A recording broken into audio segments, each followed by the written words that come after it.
माझ्यासाठी kind of surprise होतं. ते मित्र त्याला कसे बाहेर काढतात येत माहिती की ही स्टोरी जशी बनली तशी माझ्याकडे रिअल लाईफमध्ये एक स्टोरी आणि माझा रिअल लाईफमध्ये एक मित्र आहे. टीव्हीवर बघून माझ्या पप्पाने माझ्या अशा अंगवून असे पैसे ओळून टाकले होते की बाबा लय मोठं काम केलं सा. कधी वाटलं नव्हतं की इथपर्यंत येईल ॲक्च्युली. येस. सो माझं ह्या सगळ्यांसोबत पहिलं सॉन्ग बिग हिट मीडियासोबत सुद्धा पहिलं सॉन्ग आहे आणि हे माझ्यासाठी काइंड ऑफ सरप्राईज होतं. एक नाही का बिग धमाका होता, कारण का मला याच्याबद्दल काहीच आयडिया नव्हती आणि मला अचानक कॉल आला की असं असं सॉन्ग आहे आणि त्यात हे सगळे फीचरिंग आहेत. सो मी एका पायावर तयार झाले, कारण का मला यांच्या सगळ्यांसोबत काम करायची संधी मिळाली. सोबत दोस्तीवरचं सॉन्ग होतं आणि त्यात एक सरप्राईज कॅरेक्टर होतं जे की माझं होतं. सो मी खूप एक्सायटेड होते आणि मला गाणं पण खूप आवडलं होतं. सो मी डन केलं, आले आणि गाणं खूप छान झालेलं आहे आणि सगळ्यांना आवडेल. So done. गाणं फ्रेंडशिपला दर्शवतं आहे की ह्याच्यामध्ये मित्र एका चुकीच्या रस्त्यावरती जातो आहे, एका प्रेमामधून त्याला धोका भेटल्याच्या नंतर. आणि ती जर्नी आहे की एका मित्राला एखाद्या व्यक्तीमध्ये अडकल्याच्या नंतर जो त्याला त्रास होतो आहे त्याच्यातनं ते मित्र त्याला कसे बाहेर काढतात आहेत हे तुम्हाला या गाण्याच्या माध्यमातून बघायला मिळेल. आणि यात आमची जी बॉन्डिंग आहे ही पण, आणि रमा बोलली की हिला खूप शॉर्ट नोटीसवर बोलवलं होतं. ॲक्च्युलीमध्ये गाण्यात रमाचे सीन जरी कमी असले तरी गाण्याची स्टोरी रमामुळे, म्हणजे कशी काय की मी ॲक्च्युली कुणाच्या प्रेमात वेडा झालो आहे आणि त्याच्यानंतरची ही जी जर्नी आहे ती दोस्ती यार आहे. ती पाहण्यासाठी तुम्हाला बिग हिट या यूट्यूब चॅनलवरती जाऊन पाहायला लागेल. गाण्याबद्दल सांगायला गेलं तर सीन असं आहे की माझे जे खूप जवळचे आहेत किंवा विशाल ह्यांना सगळ्यांना माहिती आहे की ही स्टोरी जशी बनली तशी माझ्याकडे रिअल लाईफमध्ये एक स्टोरी आणि माझा रिअल लाईफमध्ये एक मित्र आहे ज्याला सेम सीनमधनं मी त्याच सगळ्यातनं बाहेर काढलेलं आहे आणि त्यामध्ये मी सक्सेस ठरलो आणि तो आत्ता एकदम मस्त आहे, एकदम ओके, सगळं सेट आहे. त्यामुळं मी जस्ट एक सेकंद आधीच म्हटलं की सेम डायरेक्ट रिलेट होती. हे माझे जेवढे जवळचे लोक जर बघतील ना, गाणं बघतील, 100% त्याला फोन करणार की तेरा रोल इसमें आ गेला आहे भाई, तुझं सगळं कॅरेक्टर उचललेलं आहे. सो ते आणि काय बाकी मज्जा चालू होती सेटवर. गाण्यामध्ये सांगायचं गेलं तर जसं आजची जनरेशन विशाल मागाशी म्हटलं की मित्र असे असतात की आजकालचे स्वतःच आपल्या मित्राला व्यसनाच्या अधीन करून सोडतात, म्हणजे त्या वेमध्ये.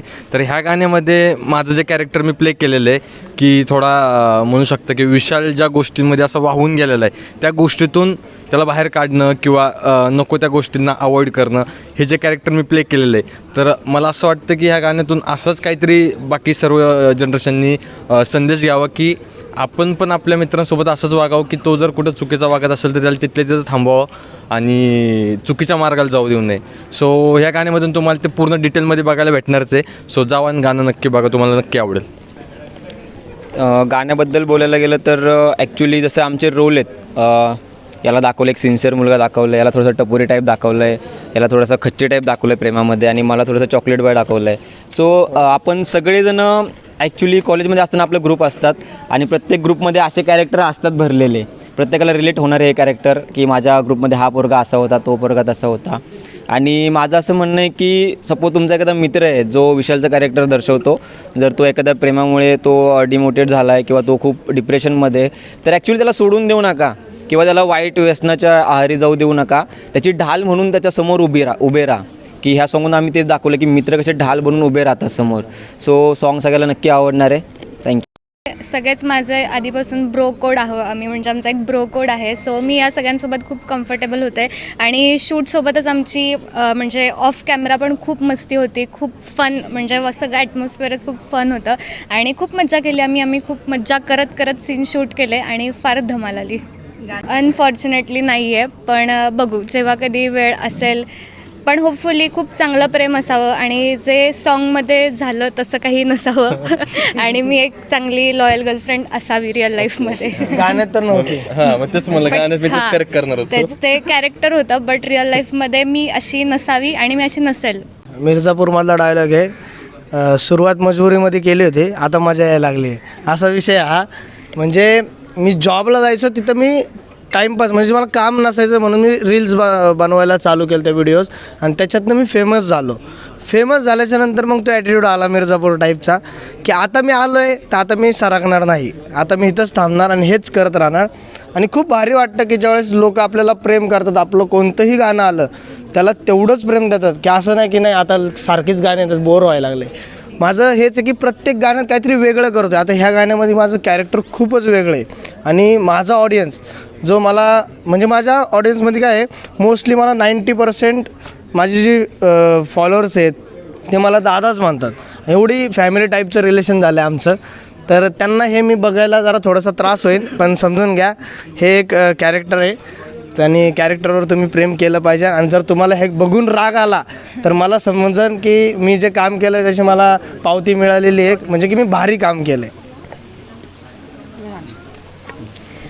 सो रील्सचा आणि माझा असा पहिल्यापासून काही खास संबंध नव्हता. मी सुरुवातच ॲक्टिंगपासून केली, त्यानंतर मग मी रील्स बनवायला लागले आणि रील्सला पण खूप चांगला प्रतिसाद येत गेला. आणि रील्स म्हणजे इंस्टाग्राम सोशल मीडिया याचा एक खास फायदा असा आहे की आपण ऑडियन्ससोबत पर्सनली जास्त कनेक्ट करतो आणि याच गोष्टींचा म्हणजे एक बेस असतो, आपला एक फॅमिली तयार होते आणि त्यांच्यासाठी जसे काही एक्सपेरिमेंट्स करायला फार आवडतात, त्यांचं खूप प्रेम मिळतं. सो त्यांना एंटरटेन करण्यासाठी आणि सगळ्यांचं अजून भरपूर प्रेम मिळवण्यासाठी आपण असे छान छान सॉंग्स घेऊन येत सुद्धा आहोत आणि हे सॉंगसुद्धा घेऊन आलेलो आहोत. सो होपफुली सगळ्यांना खूप आवडेल. माझी सुरुवात अशी झाली होती की मी ॲक्च्युली ड्रायव्हिंग करायचो, आमच्या स्कूल बस वगैरे होत्या. तर जेव्हा मला मोकळा वेळ भेटायचा, मला 10-15 मिनटं प्रत्येक ट्रिपच्यामध्ये भेटायचे आणि मी गाडीच्या स्टेअरिंगवर बसलेलो असायचो. तर मला खूप वेगवेगळे विचारायची काय कसं वागत असतील, काय कसं होत असेल. मी त्याच्यावर फक्त व्हिडिओज बनवायचो. हळूहळू बनवत गेलो. एक पॉईंटला येऊन लॉकडाऊन पडलं. मनात काहीच नव्हतं, फेम भेटेल, हे होईल ते होईल. मला आवडायचं आणि ते लोकांना मित्रांना आवडायचं म्हणून मी करत गेलो. आणि एका पॉईंटला आल्यानंतरनं लॉकडाऊन पडून ते एवढ्या मोठ्या स्केलवर निघून गेलं की कधी कधी विश्वासच होत नाही की आत्ता हे सगळं चालू आहे. पण हे सगळं ज्या ऑडियन्समुळं किंवा जे मित्र आहेत, फॅन फॉलोअर्स आहेत, बाकीचे सगळे जे बघणार आहेत आम्हाला, त्यांना एक गोष्ट सांगायची की आज जे पण आहे आता त्या गोष्टीमुळं सोशल मीडियामुळं नॉर्मल लाईफमध्ये पण आम्ही खूप गोष्टी अचीव केल्या. मी वैयक्तिक घर, गाडी, बाकीच्या सगळ्या गोष्टी, राय परफॉर्मन्स म्हणून शॉप, हे सगळ्या गोष्टी सोशल मीडियामुळं अचीव करण्यात खूप जास्त मदत झाली. त्यात मेहनत पण आहेच, पण मदत खूप झाली. आणि त्यामुळे सगळ्या जे आमचे हितचिंतक आणि आमच्यावर जे प्रेम करतात त्यांना खरंच खूप धन्यवाद. असंच प्रेम लाईफ टाईम आमच्यावर असू द्या. काही चुकी झाली तर येऊन आम्हाला सांगा, मेसेज करा, पण प्रेम कमी होऊन देऊ नका. धन्यवाद. माझं सांगायला गेलं तर मी लॉकडाऊनच्या आधी माझं कम्प्युटर इंजिनिअरिंग झालं होतं आणि तसं बघायला गेलो तर मी लहानपणापासून खूप हुशार, म्हणजे एकदम नेक्स्ट लेवल हुशार दिसायला जरी नसलो मी 100% हां तरी खूप हुशार आहे. आणि लॉकडाऊन जसं लागलं त्या पिरियडमध्ये करायला काहीच ॲक्टिव्हिटी नसायची. मी तर दिवसभर PUBG खेळायचो. त्यासोबत मग म्हणलं जरा ट्राय करावं आणि ते ट्राय केल्यानंतर हळूहळू माझे पण व्हिडिओ व्हायरल व्हायला गेले. आणि व्हायरल झाल्यानंतर मी फक्त एकाच व्यक्तीला तेव्हा टिकटॉकला फॉलो करायचो, तो आता आक्या बस त्यालाच एकट्याला फॉलो करायचो. आणि दुसरे मला फॉलो करत असते, मग मला असं होतं की मला नाही पडतं, मी नाही करणार फॉलो. नंतर हळूहळू मग ही आमची बाकीची आदित्य झालं, विशाल झालं, टीम जॉईन झाली. माझं एवढं होतं की जेवढे आमचे लोक आहेत 7-8 जण तेवढ्यांनाच मी फॉलो करतो, बाकी कुणालाच फॉलो करत नाही. म्हणजे ते गाव बाजार करायची सवयच नव्हती आपल्याला. सो नंतर मग हळूहळू रील्सच्या माध्यमातून अजून थोडं फेमस होत गेलं. आणि आमच्या घरामध्ये म्हणजे मीच पहिला असेल की जो ह्या क्षेत्रामध्ये आलेलो आहे किंवा ॲक्टिंग म्हणू शकता. आणि माझ्या घरच्यांना असं होतं की बापरे बाप टी व्हीवर दिसतंय पोरं. म्हणजे लिटरली माझं पहिलं गाणं आलं तर तेव्हा टी व्हीवर बघून माझ्या पप्पाने माझ्या अशा अंगवून असे पैसे वाहून टाकले होते की बाबा लय मोठं काम केलं असं. मग त्यानंतर थोडं ॲक्टिंगमध्ये इम्प्रूव्हमेंट करण्यासाठी थिएटर वगैरे जॉईन केलं आणि हळूहळू चालू त्या गोष्टींमध्ये. सो माझ्या घरच्यांना याच्यामध्ये खूप प्राऊड फील होतं, त्यातच मी समाधानी. आणि जसे लोक माझ्यावर प्रेम करतात तसेच करत राहतील हीच अपेक्षा ठेवतो. थँक्यू. जसं की सगळ्यांच्या काही ना काहीतरी स्टोरी आहेत हे चालू करण्याच्या आधी. तसं मी पण जॉब करत होतो आणि एक म्हणजे मजा म्हणून किंवा एक आवड म्हणून मी चालू केलं होतं ॲक्च्युली. आणि जसं मी बोललं माझं नाव नोबिता, मी असंच एक निकनेम टाकलं होतं. कधी वाटलं नव्हतं की इथपर्यंत येईल ॲक्च्युली. आणि सगळ्यांचा सपोर्ट वगैरे होता. घरच्यांचं थोडंसं होतं की अरे हा काय करतो नवीनच, म्हणजे फॅमिलीमध्ये असं कुणी कधी बघितलंच नव्हतं की असं पण काही असतं म्हणून. आम्हाला पण माहीत नव्हतं. तर इथे आजपर्यंत पोहोचलो आहे. आणि खूप सारे प्रॉब्लेम आले. सगळ्यांना असं वाटतं की यार क्रिएटरच्या किंवा इन्फ्लुएन्सरच्या लाईफमध्ये काही प्रॉब्लेम नसतात, एन्जॉय करतात, फिरतात वगैरे. बट खूप सारे प्रॉब्लेम असतात जे आम्हाला सॉल्व करावे लागतात. सो थँक्यू, इथपर्यंत पोहोचलो. असंच सपोर्ट करत राहा आणि आम्हाला पण त्यांचं काहीतरी देणं लागतं जे आम्हाला एवढं सपोर्ट करतात. सो आम्ही त्यांना नक्कीच आमचा वेळ देतो. कुणी भेटलं तर नक्कीच 2 मिनटं बोलतो उभा राहून.